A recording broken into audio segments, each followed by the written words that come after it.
Tell me if this sounds familiar. You wake up, and before your feet even touch the ground, your mind starts racing. What needs to be done? Who expects something today? What if I don't live up to it? You reach for your phone, and the world floods in before your breath even settles. Thousands of voices, faces, opinions, and inside, a quiet, constant hum. Am I doing enough? Alan Watts once said, "The meaning of life is just to be alive." It's so plain and so obvious and so simple, yet everyone rushes around in a great panic as if it were necessary to achieve something beyond themselves. And maybe that's what we've forgotten, that life was never something to figure out, it was something to feel.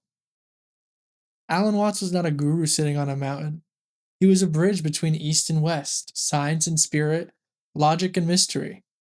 Born in England in 1915, Watts studied theology before falling in love with Zen Buddhism, Taoism, and the philosophies of India. He saw a world obsessed with control, people trying to master their minds, their futures, their emotions. And he realized the great paradox that our constant effort to be something is what keeps us from simply being.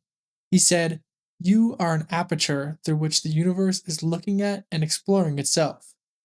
That single sentence contains the heartbeat of all of his teachings.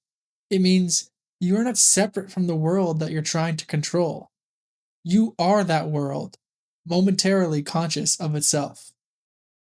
So, what does this mean for you? The person behind those thoughts, the one caught in the loop of what if and what next? To truly understand what Watts meant by freedom, we have to explore the teachings that made him timeless. They're not commandments, not steps to success, but windows into seeing reality as it really is. Let's step into four of his most liberating ideas, each one a key to loosening the grip of overthinking and remembering what it means to simply be.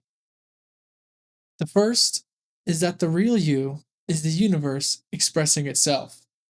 Watts said, "You are something the whole universe is doing, in the same way that a wave is something the whole ocean is doing." Take a moment to imagine that. Every heartbeat, an ocean current. Every thought, a ripple in a cosmic sea. Every choice, even your confusion, part of something vast, intelligent, and alive. But somewhere along the line, we began to forget. We started saying, "This is me, and that is everything else." We learned to treat the world as separate, the trees as scenery, the air as a resource, other people as competitors. And yet, every breath you take is borrowed from a tree. Every thought you think depends on the sunlight that feeds the food that fuels your brain. This illusion of separateness, that's the root of overthinking. It's the mind pretending it can stand outside life and manage it. Now, Watts would laugh softly at that idea. You don't manage the universe. He'd say, you are it. When you finally feel that, not just understand it, but actually feel it, you stop struggling to fit into the world because you realize you were never outside of it to begin with.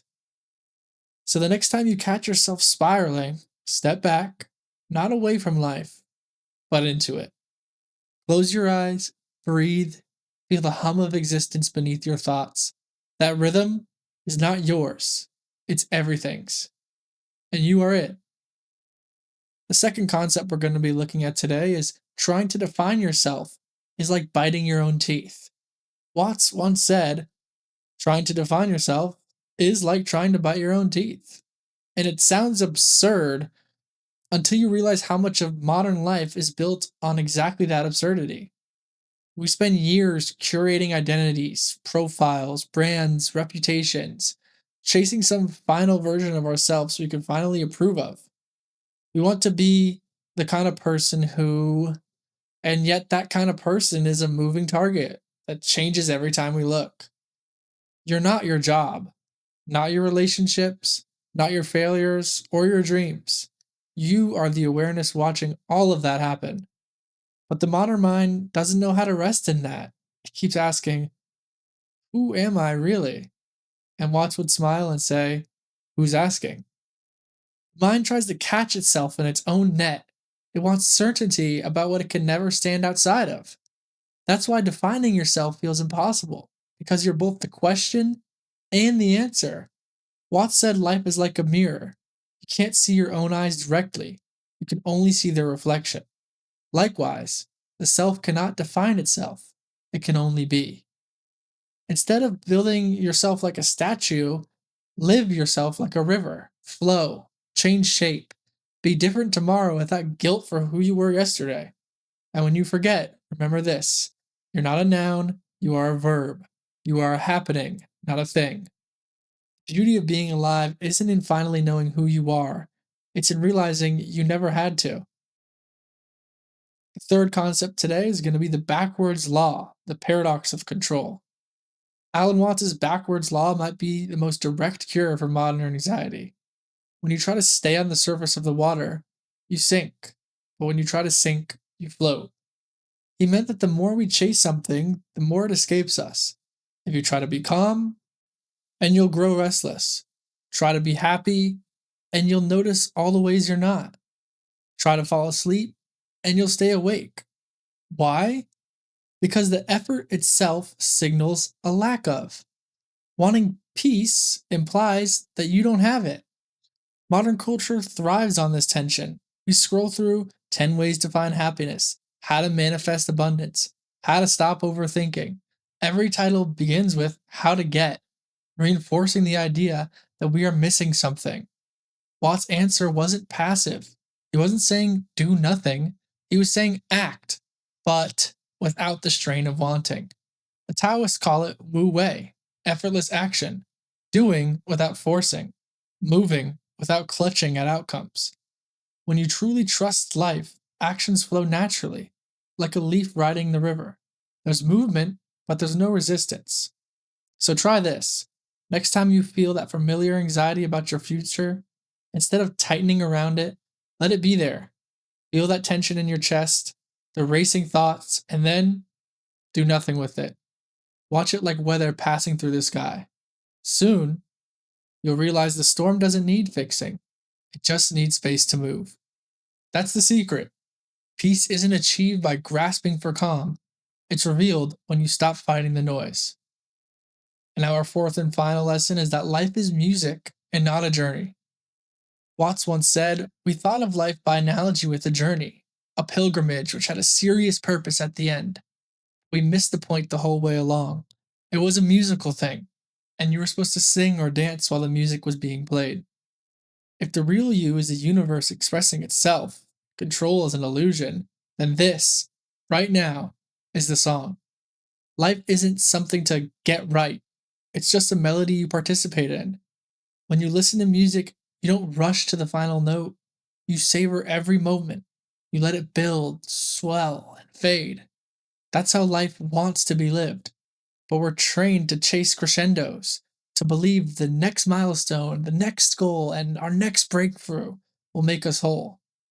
We trade the present moment for the hope of a future one. Watts would laugh and say, "You don't dance to get somewhere, you dance because dancing is the point." So maybe your life doesn't need a purpose. Maybe it is the purpose. Maybe every mistake, every doubt, every quiet joy is part of the rhythm you came here to feel. When you let yourself play again, truly play, life stops feeling like something to survive. It becomes something to explore. The music has always been playing. You just forgot you were a part of it.